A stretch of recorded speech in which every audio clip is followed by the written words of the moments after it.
शनिवार यानी 1 नवंबर को एलपीजी गैस सिलेंडर के दामों में नया अपडेट आया है। बिहार चुनाव की सरगर्मी के बीच आम उपभोक्ताओं के लिए राहत की खबर यह है कि कमर्शियल एलपीजी सिलेंडर के दामों में मामूली कमी की गई। हालांकि घरेलू एलपीजी सिलेंडर के रेट में कोई बदलाव नहीं हुआ है। शनिवार यानी 1 नवंबर से दिल्ली से लेकर पटना तक कमर्शियल सिलेंडर के दाम में करीब 5 रुपये की कटौती की गई। पिछले एक साल में कमर्शियल एलपीजी सिलेंडर के दाम में कुल मिलाकर 200 रुपये से ज़्यादा की गिरावट आ चुकी है।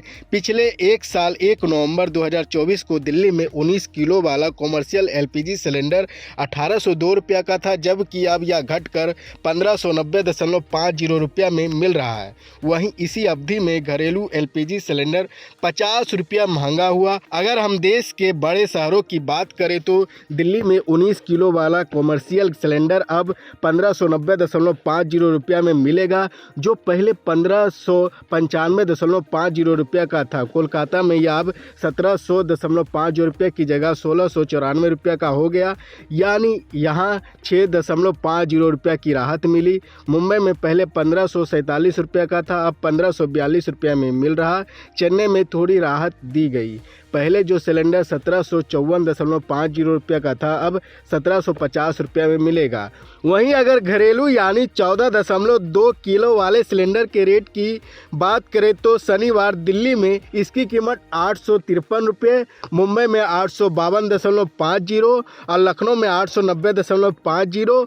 पटना में यह सिलेंडर 991 रुपये में मिल रहा है, जबकि कारगिल में 985.50 और पुलगामा में 969 रुपया का है। चेन्नई में घरेलू सिलेंडर 868.50 रुपये में मिल रहा है। इन आंकड़ों से साफ है कि देश भर में एलपीजी के रेट एक समान नहीं है।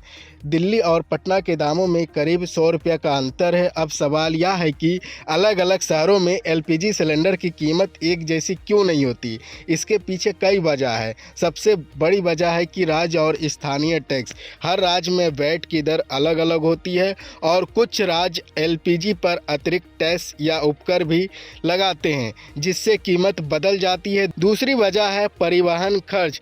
रिफाइनरी से शहरों या दूर दराज से इलाकों तक गैस पहुंचाने में खर्च अलग अलग आता है। पहाड़ी या ग्रामीण इलाकों में सिलेंडर पहुंचाना महंगा पड़ता है, इसलिए वहां दाम ज़्यादा रहते हैं। तीसरा कारण है प्रशासनिक और वितरण खर्च। डीलरों का मार्जिन, वितरण का तरीका और स्थानीय नियम भी दामों को प्रभावित करते हैं। चौथी और आखिरी वजह है डिमांड और सप्लाई का ढांचा।